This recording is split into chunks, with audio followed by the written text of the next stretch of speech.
اگلی آیت میں رب تعالیٰ نے فرمایا یخادعون اللہ والذین آمنوا وما یخدعون الا انفسهم وما یشعرون، وہ لوگ اللہ کو دھوکہ دیتے ہیں اور ایمان والوں کو دھوکہ دیتے ہیں۔ وما یخدعون الا انفسهم، نہ وہ اللہ کو دھوکہ دیتے ہیں نہ ایمان والوں کو دھوکہ دیتے ہیں، بلکہ وہ دھوکہ دیتے ہیں صرف اپنے آپ کو ہی دھوکہ دیتے ہیں۔ وما یشعرون، انہیں اس بات کا پتہ نہیں ہے۔ یہاں پہ دیکھیں دھوکہ دینا کسے کہتے ہیں؟ کسی شخص کے ساتھ مکر و فریب یا سازش کو مخفی رکھ کر اس کے ساتھ خیر خواہی کرنا، اس کے ساتھ اچھائی کرنا، اس کو دھوکہ کہتے ہیں۔ تو وہ لوگ کیا کرتے تھے؟ اپنے آپ کا مکر و فریب وہ لوگ چھپاتے تھے اور ان کے ساتھ میں مسلمانوں کے ساتھ میں خیر خواہی کرتے تھے، اسی کو دھوکہ کہا جاتا ہے۔ ایمان والوں کو کیسے دھوکہ دیتے تھے؟ ایمان والوں کو ایسے دھوکہ دیتے تھے جب ایمان والے منصوبہ بناتے تھے، کفار کے خلاف جو منصوبہ بناتے تھے، اور جو منافق ٹائپ کے لوگ تھے جو اپنی زبان سے کہتے تھے ہم ایمان لائے اللہ پر اور آخری دن پر، وہ جا کے مسلمانوں کی مجلس میں بیٹھ جاتے تھے۔ جب وہ مسلمانوں کی مجلس میں بیٹھتے تھے، جو منصوبہ تیار کیا جاتا تھا وہ کافروں کو بتا دیتے تھے۔ تو ان کا یہ دھوکہ دینا ہے، کیونکہ ظاہر طور پر تو ان سے ملتے تھے، خیر خواہی کرتے ان کے ساتھ، لیکن باطن میں جو ان کا مکر و فریب تھا اسے وہ چھپائے ہوئے تھے، تو اسی کو دھوکہ کہا جاتا ہے۔ تو دھوکہ دیتے تھے اس طریقے سے مسلمانوں کو۔ چلو یہ بات تو سمجھ میں آ گئی، لیکن ایک سوال یہ پیدا ہو سکتا ہے یہاں پر، چلو مسلمانوں کو دھوکہ دیتے تھے یہ بات تو سمجھ میں آ گئی، لیکن اللہ تعالیٰ کو کیسے دھوکہ دیا جا سکتا ہے؟ اللہ تعالیٰ تو علیم بذات الصدور ہے، حالات کو جاننے والا ہے، دلوں کے حالات کو جانتا ہے، تو اللہ تعالیٰ کو کیسے دھوکہ دیا جا سکتا ہے؟ تو دیکھیے یہاں پر اس کا دو جواب ہیں۔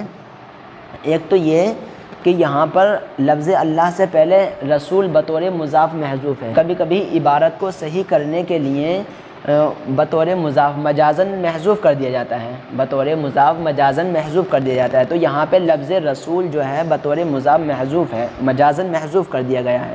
اصل میں کیا یخادعون رسول اللہ، کہ اللہ کے رسول کو دھوکہ دیتے ہیں، تو اس کا معنی یہ ہوگا کہ وہ اللہ کے رسول کو دھوکہ دیتے ہیں اور ایمان والوں کو دھوکہ دیتے ہیں۔ دوسرا جواب یہ ہے کہ رسول اللہ کو دھوکہ دینا حقیقت میں اللہ تعالیٰ کو دھوکہ دینا ہے، جیسے کہ اللہ رب العزت نے دوسری آیتوں میں فرمایا کہ من یطیع الرسول فقد اطاع اللہ، جس نے رسول کی اطاعت کی اس نے اللہ کی اطاعت کی۔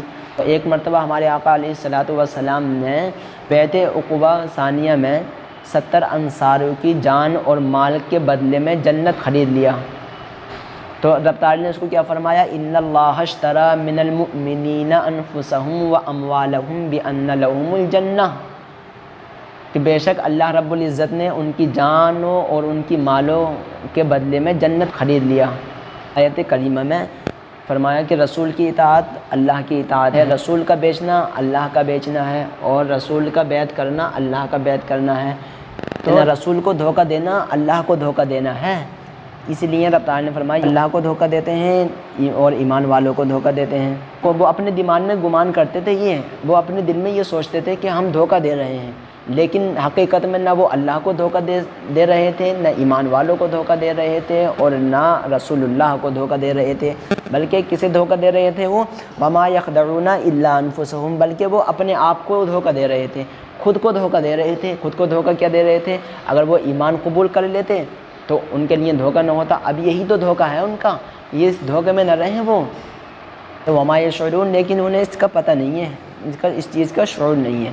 فی قلوبہم مرض فزادہم اللہ مرضا ولہم عذاب علیم بما کانوا یکذبون، اور ان کے دلوں میں مرض